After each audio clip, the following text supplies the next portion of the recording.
किसी ने अंदर से दरवाजा खोल दिया। क्या आर्यन सच का सामना करने के लिए तैयार है? लाइब्रेरी के पीछे क्या छुपा है? आर्यन एकदम जम गया। ये कोई मजाक नहीं था।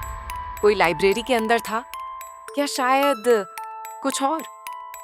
आर्यन को लाइब्रेरी के पीछे जाना था, लेकिन लाइब्रेरी के अंदर घुस से बिना कोई रास्ता नहीं था। वो धीरे धीरे अंदर घुसा, एक एक कदम रखता रहा, हर कदम के साथ जैसे कोई उसे देख रहा हो। सब कुछ इतना शांत था कि आर्यन को सिर्फ उसकी सांसें सुनाई दे रही थी। जैसे ही आर्यन थोड़ा अंदर आया, एक बुक शेल्फ के पीछे से आवाज आई, जैसे कोई वहां छिपा हो। वो तुरंत पीछे हटा। उसकी उंगलियां पसीने से भीग चुकी थी, और तभी एक और चिट्ठी उसके सामने हवा में गिरती है। आर्यन ने धीरे से उठाकर देखा। इस बार सिर्फ एक शब्द लिखा था, पीछे।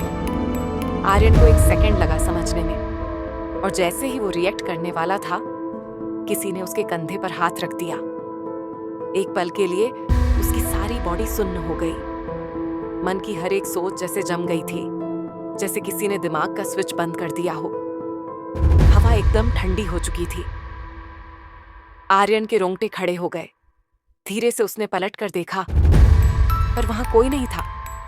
बस एक और चिट्ठी जमीन पर पड़ी थी। थरथराते हाथों से उसने चिट्ठी उठाई और पढ़ने लगा। सच देखने के लिए तैयार हो आर्यन? सिर्फ यही लिखा था। आर्यन के अंदर एक अजीब सी घबराहट थी। दिल कह रहा था कि यहां से भाग जाऊं, पर एक अजीब सी ताकत उसे लाइब्रेरी के पीछे वाले कमरे की तरफ खींच रही थी। अब आर्यन को लाइब्रेरी के पीछे जाना था, पर जैसे ही वो आगे बढ़ा, उसने एक अजीब चीज नोटिस की। लाइब्रेरी का टेम्परेचर नॉर्मल से ज्यादा ठंडा हो गया था।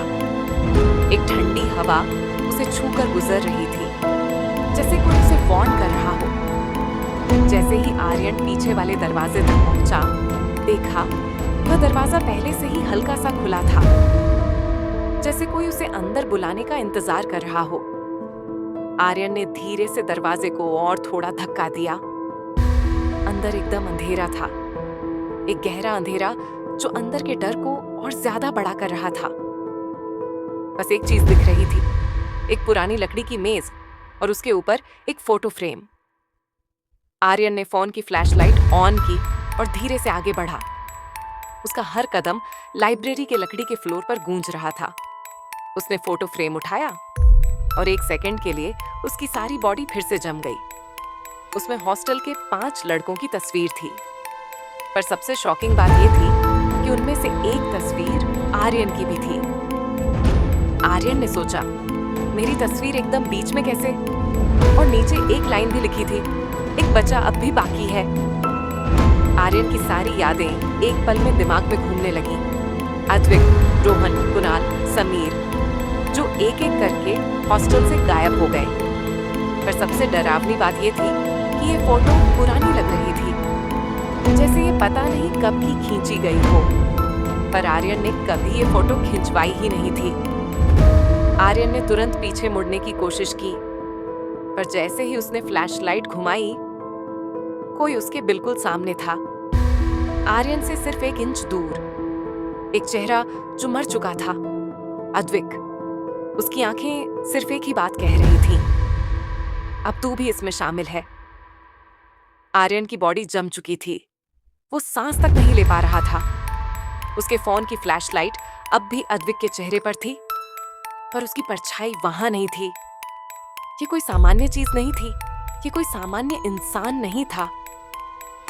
आर्यन ने पीछे हटने की कोशिश की, पर जैसे ही उसने भागने की कोशिश की, लाइब्रेरी का दरवाजा एक जोर की आवाज के साथ बंद हो गया। अब आर्यन अंदर फंस चुका था। अद्विक धीरे से मुस्कुराया। उसकी मुस्कुराहट इतनी अजीब थी कि आर्यन का दिल एक सेकंड के लिए धड़कना भूल गया, जैसे उसके चेहरे पर एक मास्क हो जो धीरे धीरे हिल रहा हो। और तभी उसने बोला, सच जानना है ना आर्यन? उसकी आवाज अब एक सामान्य आवाज नहीं थी, एक अजीब सी गूंज थी उसमें, जैसे कई लोग एक साथ बोल रहे हो, जैसे किसी पुरानी इमारत के अंदर हवा चीख रही हो। आर्यन को वहां से भागना था, पर तभी अद्विक के अगले शब्द ने उसकी सारी सोच रोक दी। अद्विक ने बताया, रिया भी सच जानती है। रिया? आर्यन का दिमाग एकदम झटके से हिल गया। रिया ये सब कैसे जानती थी? उसने कभी कुछ नहीं बताया। आर्यन तुरंत फोन निकालने लगा, पर फोन ऑन ही नहीं हो रहा था। स्क्रीन एक अजीब सी स्टैटिक से भरी हुई थी, जैसे कोई और इसे कंट्रोल कर रहा हो। एडविक अब भी वहीं खड़ा था। उसकी आंखें आर्यन को घूर रही थीं, जैसे वो आर्यन की हर सोच को पढ़ रहा हो। और तभी पीछे से एक और आहट सुनाई दी। आर्यन को लग रहा था कि सिर्फ अद्विक ही यहाँ है, पर नहीं, इस लाइब्रेरी में सिर्फ वो दोनों नहीं थे। धीरे धीरे आर्यन ने फ्लैशलाइट पीछे घुमाई और तभी एक और चेहरा सामने आया। एक और लड़का जो मर चुका था, रोहन। उसका चेहरा जले हुए कागजों जैसा था, जैसे किसी ने उसे जिंदा जला दिया हो। आर्यन के पैर एक जगह जम गए और तभी एक तेज आवाज गूंजी। लाइब्रेरी की बुक शेल्फ्स एकदम हिलने लगी। पूरा कमरा एक अजीब वाइब्रेशन से भरता जा रहा था। अद्विक एक कदम आगे बढ़ा। आर्यन लाइब्रेरी के दरवाजे की तरफ भागा, पर जैसे ही वो वहां पहुंचा, एक जोर का धक्का लगा और वो जमीन पर गिर गया। उसे किसी ने रोका था। आर्यन को लगा कि कोई उसे खींच रहा है, कोई जो दिखाई नहीं दे रहा। और तभी एक और चीज सामने आई। लाइब्रेरी के एक कोने से कोई आगे आया। एक लड़की, रिया। आर्यन के दिल ने एक सेकंड के लिए धड़कना बंद कर दिया। रिया की आंखें एकदम अजीब थीं, जैसे वो आर्यन से कुछ छिपा रही हो। आर्यन को समझ नहीं आ रहा था कि ये सब हो क्या रहा है। उसने उठने की कोशिश की, पर रिया ने हाथ ऊपर किया और धीरे से बोली, रुक जाओ आर्यन। उसकी आवाज में एक अजीब सा सुकून था, जैसे उसे पता हो कि आर्यन को सच सुनने के लिए तैयार रहना चाहिए। आर्यन को डर लग रहा था। अद्विक आगे बढ़ा। उसकी आंखें अब भी वैसी ही थीं, एकदम ठंडी, एकदम सूखी। अब तुम्हें सच बताने का समय आ गया है, रिया ने कहा। आर्यन का दिमाग एकदम जाम हो गया। रिया यहाँ क्या कर रही थी? और सबसे बड़ी बात, उसकी आंखों में डर क्यों नहीं था? तभी अद्विक ने एक कदम और आगे बढ़ाया। आर्यन को लगा उसकी सारी बॉडी फिर से जम गई है। एडविक अब आर्यन से सिर्फ एक कदम दूर था। और तभी अद्विक ने वो बात कही जिससे आर्यन की दुनिया हमेशा के लिए बदलने वाली थी। आर्यन, तू पहले से ही एक डेड बॉडी है। आर्यन की सांसें एक पल के लिए रुक गईं। उसे लगा कि समय जैसे वहीं थम गया हो। अद्विक की बात सुनते ही एक अजीब सा सन्नाटा छा गया। आर्यन ने चौंकते हुए कहा, मैं जिंदा हूं या मैं मर चुका हूं? रोहन, रिया, अद्विक, ये सब जो आर्यन के सामने खड़े हैं, क्या ये भी?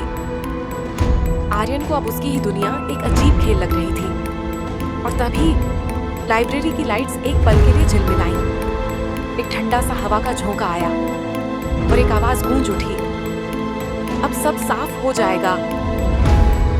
क्या आर्यन सच में मर चुका है या ये सब एक खेल है जो उसके साथ खेला जा रहा है?